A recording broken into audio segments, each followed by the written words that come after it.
नमस्कार मित्रांनो मी आज बनवतोय डबल बीन्सचा मसाला करी।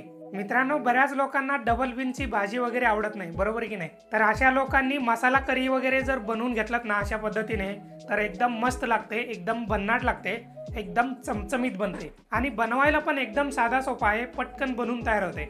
चला तर मग बोलण्यामध्ये जास्तीचा वेळ न घालवता फटाफट रेसिपीला स्टार्ट करूया। हो, पण त्याच्या आधी चॅनलला सबस्क्राइब करा, लाईक करा आणि कमेंट करायला विसरू नका। तर मित्रांनो, सगळ्यात आधी डबल बीन जे आहेत ना 4 तासासाठी पाण्यामध्ये मी भिजवून घेतलेले आहेत। चांगले मऊदार असे भिजलेले आहेत पाण्यामध्ये। आता हे मी कुकरमध्ये टाकून घेतो आणि कुकरमध्ये याला आपल्याला शिजवून घ्यायचं आहे। आता यामध्ये मी थोडासा हळद टाकून घेतो आणि त्याचबरोबर थोडासा चवीपुरतं मीठ टाकून घेतो, म्हणजे 1 चमचा टाकला तरी चालेल। आता यामध्ये पाणी टाकून घेतो। पाणी जे आहे ना 4 ते 5 ग्लास टाकला तरी चालेल।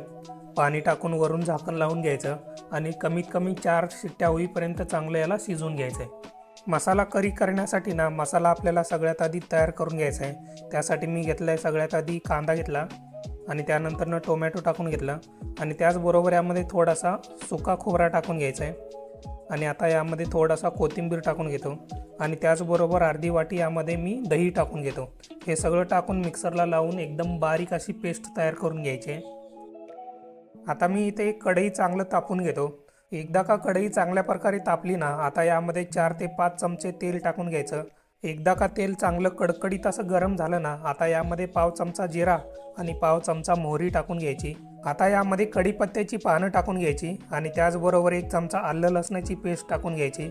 हे सगळं टाकून तेलामध्ये एक अर्ध्या मिनिटासाठी चांगलं परतून घ्यायचं आहे। एकदा का जिरे, मोहरी, आलं लसणाची पेस्ट हे सगळं तेलामध्ये चांगल्या प्रकारे परतून झालं ना, आता यामध्ये मसाल्याचा पेस्ट टाकून घ्यायचा आणि तेलामध्ये चांगल्या प्रकारे मिक्स करून घ्यायचा आणि मसाल्यामधून चांगल्या प्रकारे तेल सुटेपर्यंत याला परतून घ्यायचं आहे।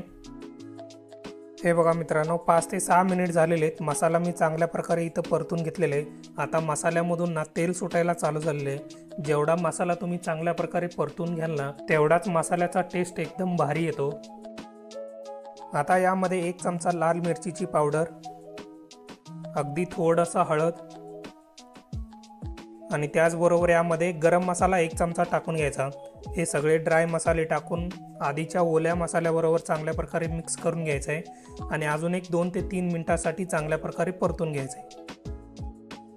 तर मित्रांनो, मसाला आपला परतून झालेला आहे। आता यामध्ये शिजवून घेतलेले जे बीन्स आहेत ना, डबल बीन्स, यामध्ये टाकून घ्यायचे आणि मसाल्याबरोबर चांगल्या प्रकारे मिक्स करून घ्यायचं आहे। सगळ्यात आधी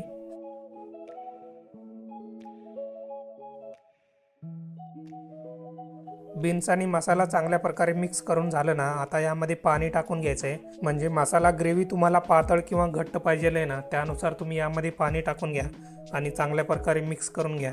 मसाल्यामध्ये पाणी टाकून झाल्यानंतर ना वरती झाकण लावून घ्यायचं आहे आणि 15 ते 20 मिनिटांसाठी चांगल्या प्रकारे याला शिजवून घ्यायचं आहे परत। हे बघा मित्रांनो, अशा प्रकारे एकदम मस्तपैकी आपली ग्रेव्ही रेडी झालेली आहे, मसाला ग्रेव्ही। आता यामध्ये थोडासा चवीपुरतं मीठ टाकून घ्यायचं आहे आणि त्याचबरोबर यामध्ये कोथिंबीर टाकून घ्यायची वरून आणि चांगल्या प्रकारे मिक्स करून घ्यायची।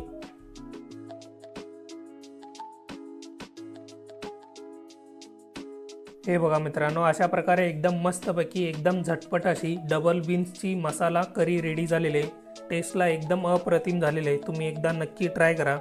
डबल बीन्स खायला एकदम भारी लागतात, एकदम मस्त लागतात। आणि मित्रांनो, अशा प्रकारे मसाला ग्रेव्ही वगैरे करून डबल बीन्सची भाजी केलात ना तुम्ही, तर एकदम भन्नाट लागते, एकदम अप्रतिम लागते।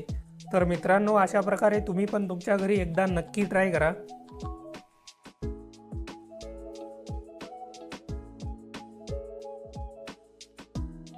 मग काय मित्रांनो, कशी झाली डबल बीनची मसाला करी? एकदम मस्त झाली की नाही?